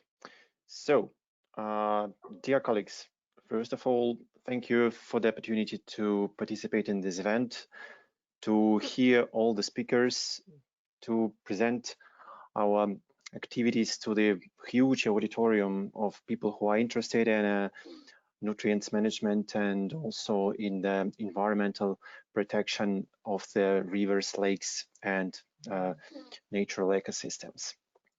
So first of all, I would like to summarize a bit what have been said before. So it's very interesting that really what we have here, it's huge costs of the decontamination if any contamination happens, and it's clear at the moment. So proper management of phosphorus is a big requirement, and we really need some documentation that will help us globally to manage phosphorus in a right way. And since this request is coming, so we need to consider to develop anything additional to what we have currently. Moreover, it's clear that phosphorus contamination is coming from different sources, and it significantly impacts the economics. And if we want to do something with this, so we need to combine our efforts from the scientific perspective, from the industrial perspective, from the management of the cities and the countries. So only combined efforts will help us to achieve the good results. So let's see what we have as an industry at the moment. So I would like to present our water management in the mineral fertilizers production. So let's go further. So what we have here, we recently we have adopted the 10 of 17 out of 17 SDGs, Sustainable Development Goals, and water management is one of these goals. And if we see on objectives what we have here, so basically we can combine them in the following. So consume less, discharge less, and help to restore natural and water ecosystems. And all our actions are focused on less consumption of water, to reduce the discharges of water, and focusing on the restoration of the natural ecosystems what we're impacting or where we do operations. So our next slide. So on this slide we present, fortunately, if you see the picture, it's a bit in Russian because we didn't manage to replace it with an English one. So, but doesn't matter. So this is the presentation of the results of one of our plants, and our company operates in different regions of Russia, from northern regions where we do our mining and concentrating, and processing facilities are located in the central Russia and Volga region. On this slide, we present projects implemented in Balakova and Volkhov. So it's exactly the processing plants and that produces the fertilizers. And these plants are running zero discharges. What does it mean? So it's a zero pollution of water. It's reduced consumption of water from the water bodies and additional use of phosphorus. So when we have wastes, so the phosphorus is being leached out of the waste, and we collect all this water and put it again back in the cycle. So this phosphorus is being abstracted and being reused. So nothing is lost and no additional contamination of water can occur, or for example, in soil or any other natural environment. And also we're improving the control of the wastewater effluents and water working in the cycles. What does it mean? So basically there are requirements that government set, and these requirements prescribes you to control certain parameters of the water, what you discharge or you use on your plant. So we increase the amount of parameters, so we better understand what's going on and what are the consequences for the environment or for our production facility if we use this type of water. What have been done to reach this closed cycle? The closed cycle was reached due to we return the wastewater to the facility, we properly treat it with a biological and chemical wastewater treatment plants, and this water become clean and we can simply reuse it. So in this case, we only abstract some additional water that is being evaporated or that is leaving the site with a final product. So it's basically the very good closed cycle. A little bit different situation we can see here. So this is the situation in a Cherepovets. We have two plants there. One of them is phosphorus plant and another one is nitrogen fertilizers plant. And this plants currently has some discharges together without obstruction, of course. But we implemented a number of actions to reduce impact of wastewater discharges to water basins of Cherepovets region. They're where our company operates. So what we have introduced, we reorganized and improved the quality of the biological and chemical treatment facilities of the wastewater that we put into operation. We organized additional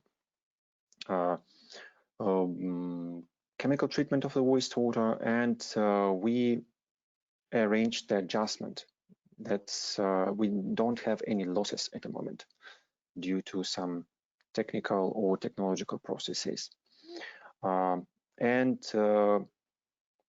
Basically what we discharge, it's a very clean, very good quality water that is, as we can say, very good for the drinking.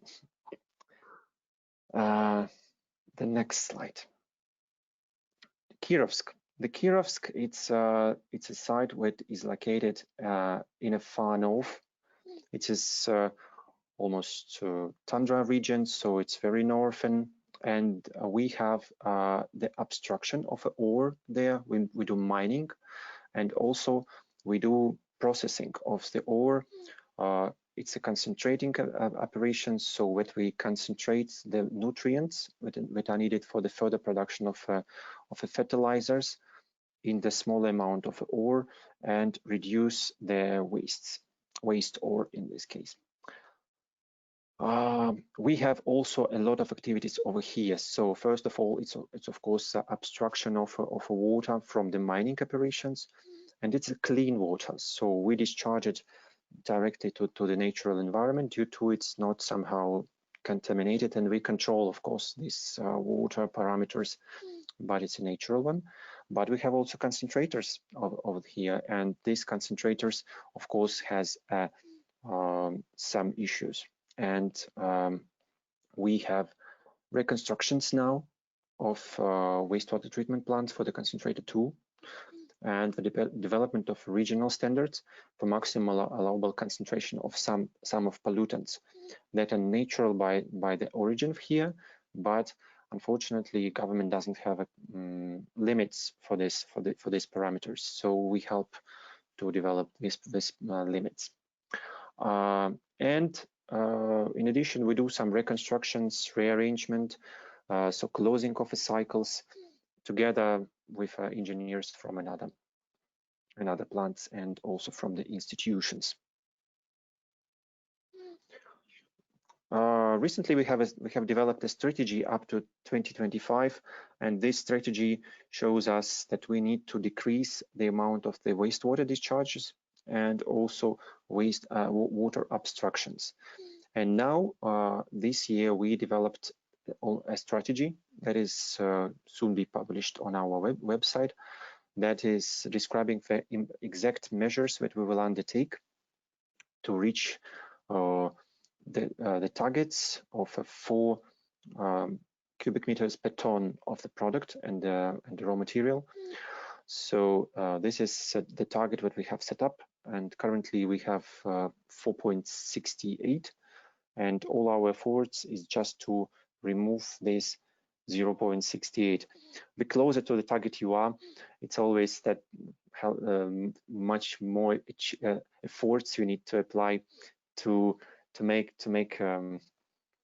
to make it happen in 2025. And of course, any measures that are implemented in the water management usually quite a considerably cost consuming and also time consuming. That's why our targets of 4 could be achieved only in 2025. So basically that is all that we have in my presentation. I'm happy to answer the questions if any, so, and please put it in the chat, so I will help. Yeah, thank you, Sergey. Yes, as Sergey mentioned, we have still about 285 participants online and a lot of interesting questions coming on the chat box. There will be a Q&A session right after this, and next we will in fact have perspective from the scientific community. And here we have Prof. Mike Lerling from the University of Wageningen in Holland. And Mike has worked extensively in Brazil as well. Mike, the screen is yours. Thank you. Can you see my presentation? Yes, we can. Oh, fantastic. Well, thanks a lot. It's my pleasure to present briefly some reflections from the scientific community on sustainable phosphorus management in lakes. And I really enjoyed all the previous talks and case studies. And to start off with, well, as you might have realized from all those presentations, there's a broad consensus among scientists that the old problem of eutrophication is still one of the most, and I would say the most important water quality issue on the planet. And we saw this already coming back in those cases. Lake Victoria, where a lot of dust enters the system, nutrients from streams. We saw the volcanic Lake Toba, 70,000 years old, which is under threat from agriculture and nutrients coming in from streams. We saw cases from Denmark, where already many years ago they started to implement a lot of measures to reduce the phosphorus load. And we also had these cases from Brazil, where even in the northeast, it's not just water quality, but also water quantity issues. And as shown in those case studies, eutrophication leads to a nuisance from massive floating plants, blocking waterways, harbors. We saw the water hyacinths in Lake Victoria, often creating anoxia underneath the denser plant beds, killing animals there. And we may have massive algal blooms, which the toxic cyanobacterial blooms are most problematic because they may impair drinking water production, the use of the water for irrigation, may have consequences for recreation, for aquaculture, for fisheries, may impact aesthetics, but also the value of real estate, etc. And this comes with tremendous costs, and Dr. Brian Spears already indicated some of the costs there, and the numbers are huge. So eutrophication impairs several important ecosystem functions. But this eutrophication, as I said, it's an old problem, well known, but it's a wicked problem. Apparently it's persistent, chronic, virtually impossible to solve with all those stakeholders involved. Looking at the stakeholder map from Lake Toba, well, that already indicates how complex this can be. But still, it is manageable, but this requires a lot of effort from everyone involved. And if we look at, and if you go back to Dr. Brian Spears' presentation, he mentioned clearly that there are multiple sources of nutrients entering waters, point sources from industry, but also from municipalities, untreated wastewater that goes through a pipe. And we have all kind of diffuse sources from agriculture, runoff from urbanized areas, but also from agriculture, and the atmospheric deposition, as was nicely illustrated by Dr. Linda May around Lake Victoria. Well, all these sources, if it keeps ongoing, it builds up a phosphorus pool in the lake bed, and this is internal load, and this will keep on fueling the nuisance for many years, maybe decades or even centuries, even when the external load has been closed. So Dr. Martin Sundergaard already indicated that one way might be to remove these nutrient-rich sediments and do something about that. That's where the nutrients come from. And reality, which was also already indicated, is that we do have ongoing point source pollution in many countries. So even in high income countries, only about 70% of the municipal and industrial wastewater is being treated. And this it goes down to around 10% in low income countries. So that's ongoing point source pollution. And on top of that, we see an intensification of agricultural activities worldwide. And this is a main contributor to diffuse pollution. So we got a lot of fertilizer and manure being deposited on fields, soils get saturated, and nutrients are leaking towards the groundwater, and we have runoff, and we have all kind of compounds going into the atmosphere through dust, but also through ammonia, which is not a part of eutrophication issues, of course. And then we have to deal with legacies from the past. And all these together make that at this moment in many lakes, in-lake interventions will be needed to bring a relief now. Tackling all these things will take a while. So, and this was nicely presented by the professors Manzi and Becker from Brazil. They showed quite some highly interesting results from experiments they did trying to mitigate the nuisance in their systems. And they also emphasized that not a single water body is unique. So to do in-lake measures, you always start with a proper diagnosis. So you need to know where your water and nutrients come from. It might also be quite wise to get an idea what are the biological characteristics of your lake, and particularly what are the functions where it's used for. This is what we call a diagnosis, and this might guide to a most promising set of measures. Which was also mentioned in several presentations. Of course, we need to reduce the input of nutrients, the external load. This means that investments in sewage and wastewater treatment are absolutely needed. And Dr. Spears already mentioned a meat-free Monday. Well, I think that changes could even be more drastic. And Wageningen University is a former agricultural university, so they are heavily promoting further intensification to feed the growing world population, but there are also a lot of initiatives to vertical farming and to bioreactor meat and milk production. But all these things take time, take a lot of time, many years, maybe even decades before fully implemented, or even longer. And people might not have time to sit that one out, especially not if you have to rely on those heavily eutrophic waters as your single source for drinking water or to use for cooking. And that's where these in-lake measures come in, and they are needed now to mitigate current day problems. So that's in a nutshell how mostly from science, we view the issues as they are at this moment. So it's a wicked problem. We know that we can manage it.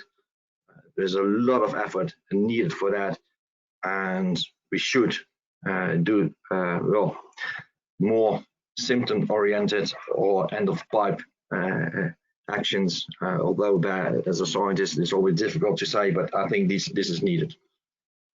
That was my contribution from this one. Okay. Great. Thank you very much, Mike. Yeah, those are very useful reflections on the 4 case studies from both Sergey and yourself. Let's move on to addressing some of the questions. We're running a little bit late on time, but I think we can still continue. Will, the floor is yours in terms of facilitating the questions that we've received. Hi. And maybe if I can request all the panelists to turn on their cameras too. Thank you. Sorry, Will. Can you hear me okay? Yep, great. Okay, I appreciate we have not very much time, so I will speed through some of the notes I was taking. Just to summarize, we heard from Brian about some of the global challenges for phosphorus sustainability.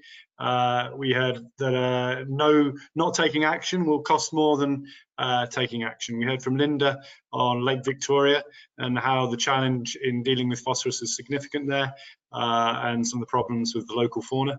We heard from Marcus about Lake Toba and some of the current methods used to assess the financial viability of interventions, and how cross-sectional collaboration is so important.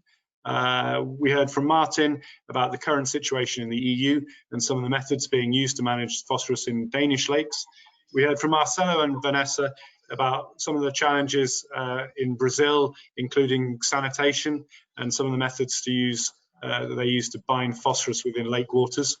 We heard from Sergey about current technologies and some of the goals of Phosagro, which include reducing wastewater discharge by 50% by 2025, increasing use of recycled water, and improvements to analytical control systems. And we just had a wonderful overview of global eutrophication from Miguel, and how we must address diffuse points and legacy sources of phosphorus. In summary, I think it was Marcelo that said, there is no magic solution, each system is unique, and a proper system of analysis is needed. So we had a lot of questions throughout. We can't answer all of them, but we're trying. I've tried to summarize some of them and group them together. So my first question goes to Brian. These are two questions which are on the same theme. What are the early warning signs of eutrophication in freshwater lakes? What are techniques to reverse the process? And aligned with that, regulators often don't seem to act until it's too late and the lake becomes eutrophic. How can regulators stay ahead of the curve in the thousands and thousands of freshwater bodies around the world? Thank you, Will, and thank you for the question that came through. I think that was more than two questions, but we'll try and address them as best we can. The first part of that was about early warning signs. And I think I'll combine that with the question about regulators staying ahead of the curve, because they both come down to the same answer, which is monitoring and a capacity to keep up to date with how the ecosystem is responding on an annual or ideally less than annual timescale, higher frequency. And traditionally that's been done by people going out, regulators going out, and scientists going out and collecting samples and monitoring these systems to look at all of the symptoms that we've seen across the talks today. So I won't dwell on the details of that. There's a lot of information on monitoring of lake systems available online and in the literature. But there are a couple of emerging techniques that offer great promise in this area. And one of them is the use of satellite imagery to detect chlorophyll or phytoplankton pigments in lakes. And that's really allowing us to fill the gap across areas of the world where these monitoring programs aren't in place, that are data sparse.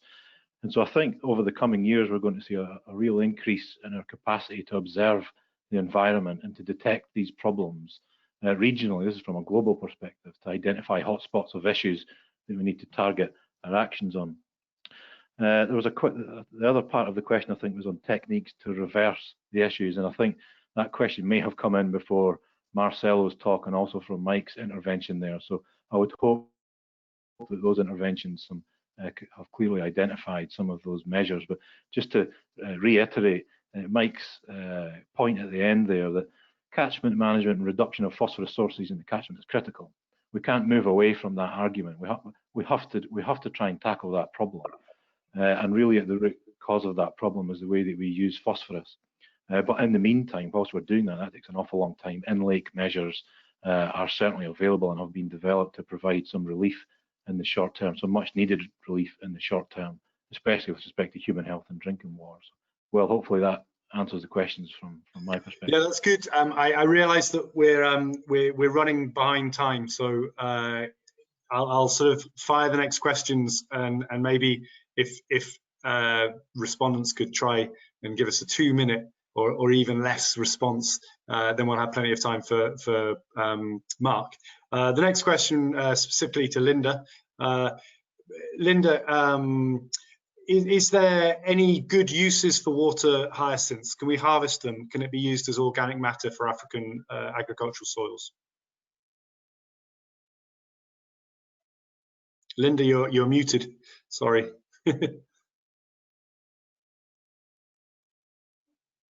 Is that better? That's fantastic. Okay, too many mute buttons here. Okay, so yes, you can. Anything that takes up nutrients, you can recycle it as fertilizers. But for example, you have to be very, very careful with water hyacinths, because if you break it up into little pieces, each of those little pieces can grow into a new plant. And so if you get it into, you can spread it around water bodies. So you have to be very careful that you don't do that. You can use it as animal feed, and that's being worked on. But there's high silica content, which upsets the digestive system. So there's things that are being done there. You use it for biogas and all sorts of things, but nothing really controls the rate at which it grows to actually control it. So people have been trying to turn it into a benefit. One of the issues, of course, is it's about 95% water. So even manipulating it is really quite difficult for what you get back. Thanks, Linda. I think we may have time for maybe three more questions. So I take this next one for you, Martin, if that's okay. It's quite a specific question. It's about, let me get my notes, about laminar aeration systems. So I'll try and find the wording, but these are systems where you pump air into the sediment with the idea to balance nutrients in the water. Here we are. Do you have an opinion on the efficacy of laminar flow aeration to address nutrient loads in lakes? If you can provide that in 2 minutes, Martin. Yeah, of course, if any measure that can try to take away this internal loading will, of course, also improve the quality of the lakes. But I think still we should think this as in the first place as an excessive external loading, because that's what the main problem is. To try to prevent the phosphorus from entering the lakes as much as possible. Once it's in there are many different approaches you can use. And there have been so many different techniques around the world. We heard some from Brazil now also. So there's so many techniques. And some of them are good, some of them are less good, some of them are very expensive. So still the best thing is try to prevent it from entering the lake before you create any problems. I'm not especially familiar to this laminar technique, so it may help, but I don't know. I guess that comes back to that the good statement on every system is unique, and analysis is needed to work out the right method. The next question I have, let me have a look, is for Marcus. Marcus, there was 2 or 3 questions here to do with how do we measure improvements, how do we measure damage, and they all seem to point to the idea that we use GDP as the measurement tool. Is there any other tools in place that we can use to give an idea of improvements or damage? Yeah, that's a great question. Thanks very much. I'll give a very short answer, which is yes, there are a number of different tools. I mean, I think when you look at GDP, there are a number of mechanisms that you can use to evaluate costs and benefits. I think those are well established. But in addition to GDP, there are also measures of human capital, which look at a range of different indicators, and that's been developed over the last couple of years by the bank and a range of other partners and widely adopted. And there are a number of measures also of natural capital. And we're also within the World Bank Group, there's a team that's working again with a large number of partners to try and have sort of global measures that we can aggregate as a little bit of a counterbalance to traditional measures of GDP and so forth. So happy to provide more information on any of those if there's interest. Thanks very much. This next question is a joint one for Marcelo and Vanessa. It's a sort of general question globally, but I think it's quite interesting for Brazil here, is how do you see getting parties with different motivations to work together? For example, farmers versus municipalities responsible for fresh water. So in terms of Brazil, I know Brazil has quite a lot of phosphorus fixing soils. How do you deal with the need to add enough fertilizer to accommodate for that, but also the elevated risk of water pollution with that? thank you for the question. I say that the answer, it's very difficult, I think. But I'm an optimist person, and I believe that we can use the results that we have in science to show that we can work together. We can convince the people that the importance that we can do. We can have many possible actions to improve water qualities and at least solve some of the main conflicts, because most of our water bodies are contaminated, are polluted by phosphates, and we saw so many different perspectives around the world in the presentations we have here that we can have some solutions about it. We can find this. But we need to sit around the table and talk about it and think about the future. Vanessa, can you? Yeah, in Brazil have a lot of problems, and I think we can do this like a scientific group, sit with the politicians, with the community, with the agriculture people, and everyone, and find some solutions. So it's a very complex here in Brazil, because have conflicts in the semi-arid region, for example, conflicts for the use of the water, and the conflicts with the politicians. So it's a very complex. That was it's a very tough question. I'm sorry to throw that one to you. Yeah.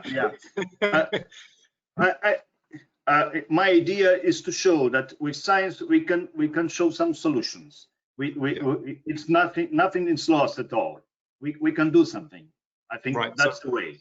It's communication, knowledge exchange, and as scientists as a group saying we provide the evidence. You guys need to make the next decisions. Sergey, I was interested with the talk with recovering some of the phosphorus from the waters. How possible is it to be able to for industry to start using some of these phosphoruses that are lost in the wastewater? Is that a major challenge to do it as a large scale change? It's a tough question. So what we do, so actually we have the phosphogypsum that is containing some P2O5, so it's oxide of a phosphorus in it, and when the water is being passing through the phosphogypsum and then released, so we catch it and put it again to the phosphoric acid production cycle. So it's basically like enriching with a phosphorus of the of a raw material. So it's what we do. So in this case, I don't know if it's possible to use another forms of phosphorus, for example, like that is diluted in lakes. So it really depends. But in industry, we control all the process, so it's really controlled situation. Right. So it's like in lab. So that's why it's possible. Well, I think Miguel, were you putting your? Thank you, Sergey. Yeah, Miguel, were you commenting? I can add a little bit to that. We do see some very nice innovations coming from more kind of scientific research in wastewater treatment plants, where vivinite is being formed. So an iron phosphate mineral, and this has paramagnetic properties. And already on the scale of demonstration scale of real wastewater treatment plants, they are harvesting the vivinite using magnets.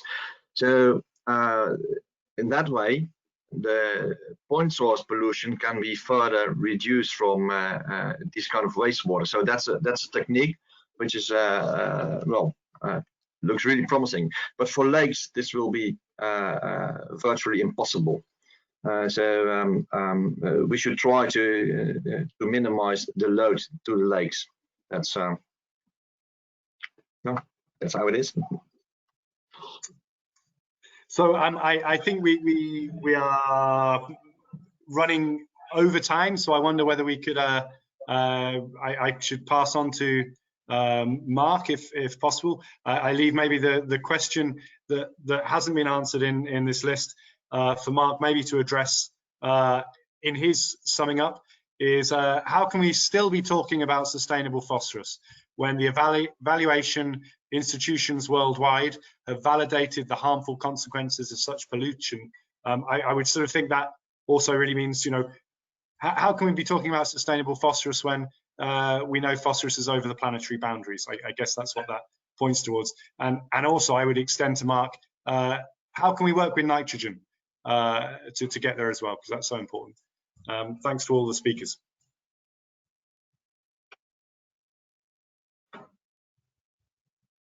Mark, I think you have to turn on, or I think my daughter's about to jump on. So yeah, that's grand. Great. Well, thank you, everybody. It's been a great webinar, really exciting. I spend most of my life talking about nitrogen, but with Will and Brian, we do talk about the connections with phosphorus. And I think you've put me on the platform here partly because of my role as vice chair in the Global Partnership on Nutrient Management, but also because of this point that there are lessons, commonalities between nitrogen and phosphorus. I think just to take this first point from the questioner, why talk about sustainable phosphorus management when it's clearly not sustainable? To me, this is a question of framing. Are we talking about the problem or are we talking about the solution? The solution is sustainability. The problem, of course, is unsustainable, massively unsustainable, depleting phosphorus stocks, not recovering them, filling lakes with phosphorus, with pollution problems all around. So clearly we want to move from unsustainable to sustainable. In terms of my comments, I want to just pick up briefly on four headings: science, practice, politics, and policy. And on the science, several of us are scientists on this call. There's clearly a lot known already about phosphorus, but we're still learning new things. I think the point about the significance of atmospheric inputs, clearly those atmospheric inputs came from other losses to the atmosphere, for example, by particle dust emissions. Clearly more needs to be known there. But we do know, surely, that the wastewater, the aquaculture, the agriculture are clearly major sources where we need to get to grips with the solutions. Another one on the science, I think, was this point we saw presented that phosphorus eutrophication is leading to methane emissions. A significant number compared with fossil fuel. Whether it's as significant as shown, I think the science needs to investigate that further. So the science needs to be better known, and I think perhaps we could raise those links with air quality, with climate, to the question that phosphorus is not just a water problem. I think that's really worth looking at further. On to the solutions. Several of you have been talking about solutions, a whole range of them, from improving agricultural management, wastewater management, a recovery of phosphorus from sediments. I think it's clear that a lot of people have had not their head in the sand, but their head in the sediments about phosphorus, particularly when it comes to the aquaculture world. Here we live in Scotland. Whole debates go on about the sustainability of Scottish aquaculture in principle, oligotrophic lakes.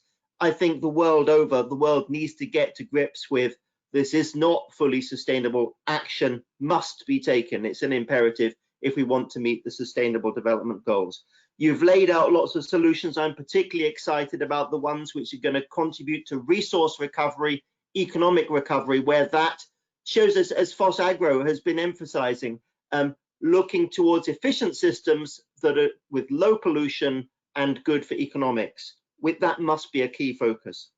On to the politics. I think the politics emphasizes that there are different visions, different people. Some people want to look towards fertilizer solutions, wastewater solutions. Other people say organic farming, we don't want fertilizer. I say we just must recognize those different visions, listen to each other, and recognize that wherever we stand, everybody's got a role to play. Put it like this: whether you're an organic farmer or a fertilizer-based farmer and you're feeding people, out of the end of people come the wastewater, and that wastewater doesn't matter whether the phosphorus came without fertilizer from the soil or with the fertilizer. It's still going into the water system. It needs to be managed. So whatever our vision, clearly we all need to take action. On to the policy. And the policy is clear. As it said at the beginning, there is no global policy framework for phosphorus. It's missing. Look to see where you find phosphorus in the Sustainable Development Goals explicitly mentioned. I think you will struggle. That's a point we also face with nitrogen. As we say with nitrogen, it's everywhere and invisible across the Sustainable Development Goals. So how are we going to move forward? And I think the message we've had with nitrogen is that nobody wants another convention. Conventions are big and heavy. The message is always go away and work with existing. And that's why in nitrogen, in following up the United Nations resolution on sustainable nitrogen management at the United Nations Environment Assembly, we're working towards something called the International Nitrogen Coordination Mechanism. It's for the countries. So we have in GPNM, Global Partnership on Nutrient Management, a multi-actor platform, but the UN means the nations, the United Nations, and we don't yet have a specific activity place for the countries as a UN system, and that's what we're working towards with this interconvention nitrogen coordination mechanism. Now, I think there are opportunities for a similar model with phosphorus, linking those, and my message would be go step by step. As this call is showing, ideas are coming together, the way forward is being developed. But there is a specific message here if you are representing a government on this call, because the UN is your baby. It's for UNEP 5, UNEP 6. Should, for example, the Phosphorus Future Report be presented at UNEP 5? Should we have awareness raising events at UNEP 5 that really pitches more clearly about action on phosphorus, which could potentially then prepare the way to say a UNEP resolution on phosphorus for UNEP 6.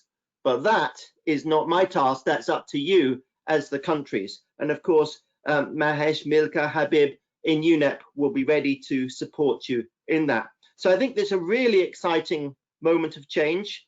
And thanks very much for the call. And I hand back now to Mahesh.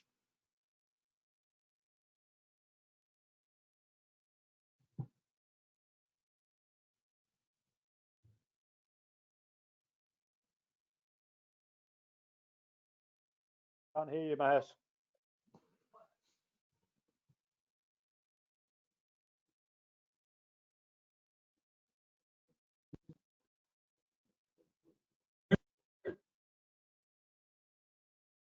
Almost. Now? Great, there you are. Sorry about that. Yeah.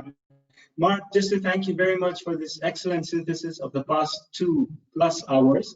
I see we still have 200+ participants online, despite us going over time, out of the 350 that joined the call. So that shows the level of interest. I would just like to add to what Mark mentioned, maybe highlighting one issue of this partnership and this global partnership for nutrient management, which also Mark mentioned. I remember Marcus and his presentation on Lake Toba and this big chart of the coordination issue across different aspects. I think this is where we need to build these bridges in terms of the science, the solutions, the politics, and the policy. And perhaps this is where we can all come together. So right after this call, there will be an invitation to all of you to join our global partnership on nutrient management. Please do respond, and we hope that we can update you regularly on our activities on phosphorus, on nitrogen, and on nutrients overall.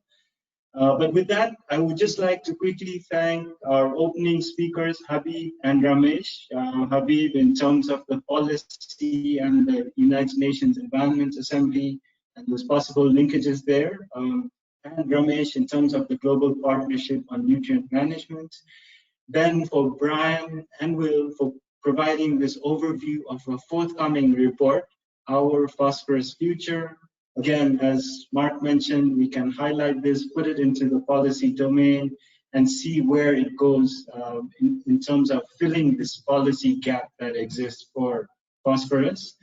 The 4 case studies were very interesting from each of the continents, starting with Lake Victoria, the focus on more on water hyacinth and algae, which is quite different from Marcus and the presentation from Lake Toba in Indonesia, where a strong focus on aquaculture.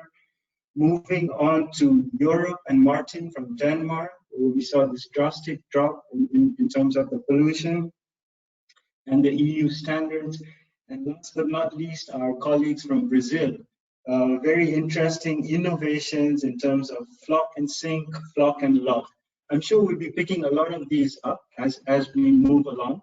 But then the reflections, and here I think our colleagues at Phos Agro, where they're looking at quite an impressive target down to 4 by 2050. Again, that, and then in terms of our science, and Mike, in terms of the different aspects, eutrophication being such an important issue.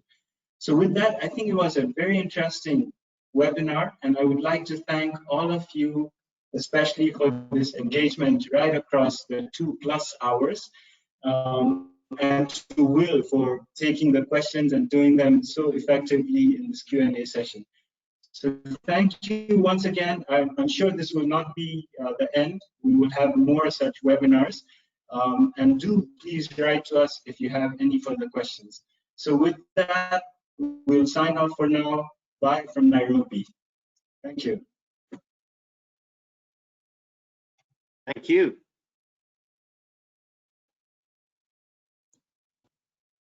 Thank you, Mahesh. Thank you, Mahesh. Thank you. Thank you. Thank you. Thank you. Yeah. I can't see anyone, but I'm saying thank you to everyone. We can hear you.